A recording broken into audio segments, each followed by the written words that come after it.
I'd like to welcome O-Sensei to our dojo, and thanks very much for travelling all the way from the United States to come here today to conduct this seminar.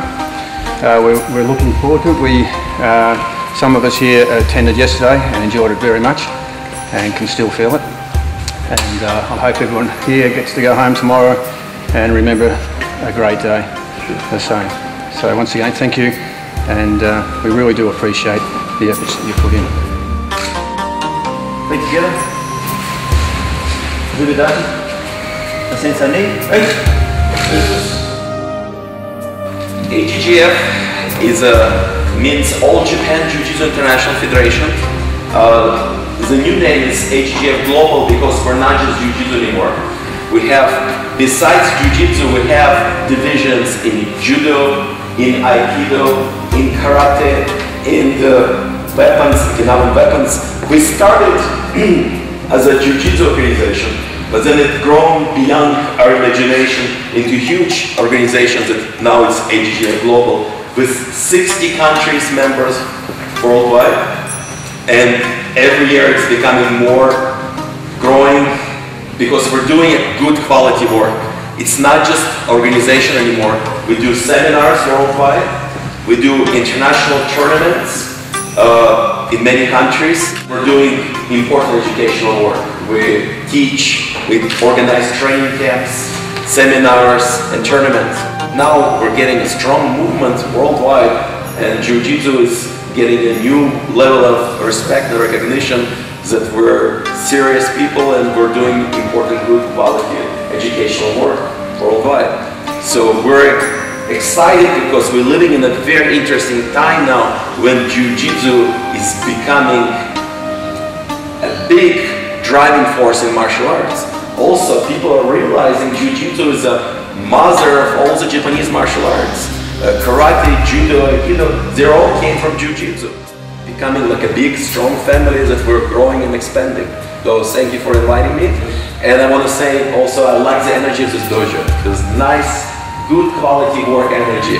It's warm, it's like feel very, you know, yeah. So it's, I like this energy, so we're gonna have a good energy training here today. As we train, you're welcome to ask questions because I'm the kind of person that I love to teach.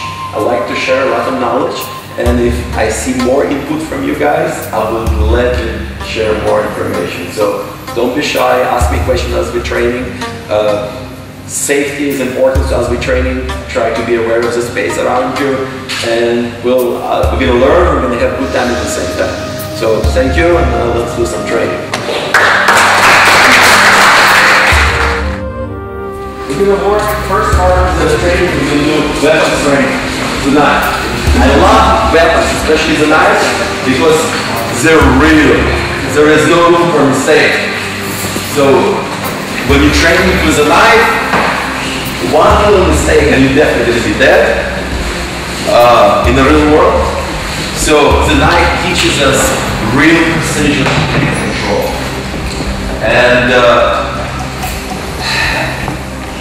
with knife, you're realizing that the real beauty of Jiu-Jitsu is that there is no, you cannot mess around, you cannot do beautiful fancy techniques because they're probably not gonna work, they're probably gonna kill you anyway. So the knives have certain rules, we call them golden rules in knife fighting. And the more you train with a weapon, the more you appreciate how serious the weapon is, and the more chances you increase in your survival. So let's talk about the knives. There is knives of different styles and shapes, and they have always been around in many cultures because it's a very serious weapon. We call this in martial arts a cold weapon because so the knife, it's a cold weapon. And first rule of knife fighting, you always get a cut. Okay? So if you realize, doesn't matter how good you are in your training, that you always gonna get cut, you will accept that idea. So when you one day, God forbid, you defend your life and you're gonna get cut and you remember that, you're not going to panic, and maybe you will live. But if you train a little bit unrealistically and you get cut and you're not, and you say, I'm not supposed to get cut because I've been doing martial arts 10, 20, 30 years and I see blood, why do I get cut? You panic, that's probably going to die. Okay? So remembering that you're going to get cut, respecting the weapon and understanding how to work with it, we just will increase your chance of survival. Okay? There is no guarantees, but we're just increasing your chance of survival. And I'm being very realistic because I used to be in the army and I used to teach military and special forces when I was younger, especially during the Gulf War, first Gulf War. And weapons are serious stuff. It's not theory, it's a lot. The more you practice, the better you become. Alright, so always treat the knife with respect. Knife has no mind. It's just extension of your opponent's hand. Okay? That means second rule of knife fighting. You control the weapon, fighting the person. Okay? You fighting him, you control the weapon. There is different ways to deal with a knife. There is a styling techniques and dynamic techniques. Styling techniques, when they put the knife into your body, it has pluses and minuses. The plus side is he's not wiggling the knife, he's just putting it, that means it's easy to control it and defend. The negative, you make a little mistake, it's already there, so there is very little room for error. The dynamic techniques, when he has the weapon away from you, that's dangerous. Because you're gonna get cut, probably not once, but many times till you get to the knife, somehow establish control. This exercise was designed to learn to flow, stick to your opponent. There are certain tricks, because you can be inside of his hand, you can be outside. It has advantages and disadvantages. You're inside, you're faster to reach him. You're outside, you have a better control over him, but you have to be good from inside and outside to learn to fight. This is the first exercise, understanding how to deal with the knife. This is a foundation. From that, you can be better knife fighter. To understand how to defend yourself against the knife, you have to understand how to use a knife to attack somebody. You cannot just practice knife defense techniques without practicing attack. Because the more you understand how to bend or how to heal, the better you will learn how to defend yourself. That's the reality. Okay? Because we're dealing with weapons. Weapons are designed to kill somebody or hurt. Okay? It's a reality. The more you realize the reality in martial arts, really, martial arts means military arts. That's what we're learning. Jiu-jitsu, it's not a sport. It's a serious martial art designed either to control your opponent through pain or balance, breaking the balance, but mostly through pain and pleasure, or really hurt. Okay? So in your hands, you have an art that could be very humane through control or very deadly to kill the person. So let's start with the knife now. Let's start with a simple technique when somebody puts a knife against your throat. Very dangerous because one little mistake will cut my carotid artery and I'll die probably in a couple of minutes. Okay. Dangerous technique, but at the same time it's easy to defend. If somebody comes and puts a knife in front of you, it tells you immediately it's not that dangerous. Because a good knife fighter is not going to come on the street and put the knife against like this. Probably come from behind. Okay? So in a way, you already know it's not that serious. Because if he wanted to kill you, he would probably kill you a long time ago. So that means it gives you a chance to negotiate and have a room with him.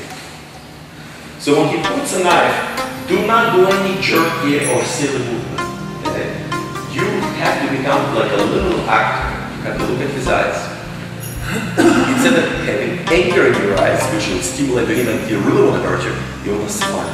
Say, okay, we're friends. You want money, I'll give you the money. Whatever you give, there is no reason, because if you wanted to kill, he'd probably kill you immediately.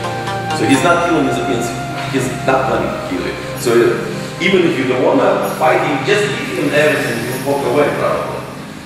But if you're realizing you have nowhere to run, if you put the knife, then you have to do short control technique. The most important thing, move the knife away from your throat. Okay? That's number one. Don't do what you see in the movies, hitting. As you're hitting, you're dying. Okay? So your first step is to find a way to move the knife away from the carotid artery into a tight control technique. But you have to do it so precisely that he doesn't feel threatened. Okay? That means I will open my hands and smile, sending him this vibrations that I'm a very peaceful person. I'm not planning, I will do everything you want by trapping the hand. Okay? As I trap the hand, I move the blade away from my neck, and this hand should be super glued now to your chest. If it's moving, you're dead. So in one motion, I have to relax him and trap him at the same time. So doesn't matter what you do, hit me, punch me, this hand is not going anywhere. Okay? That's the most important thing. So he puts a knife, okay, I understand. Now once you're in control, then you can start doing it. And you control it. All the way to the hand. The hand shouldn't be moving. Okay? Once I establish complete control of his stomach, now I can move the knife away from my knee. And I usually move the knife away from the weakest part, which is his pinky, into his pinky. Okay? One more time. The less movements you do, the more chances you will survive. The longer and bigger and fancier the movement in knife fighting, the more chances they're not going to work. Okay? Alright. So he puts a knife, okay, and one short movement. Okay? And now I take the knife, moving his pinky, I'm still controlling it. Okay? If you get next to the knife, it's perfectly fine to use your weight of the body to damage your shoulder and elbow. I'll see screaming on the floor. And then you have the knife. Okay, so let's do it slowly. Be careful, don't pull anybody's elbow, because when you do this motion, you might hurt the part of the elbow. So move gently with control.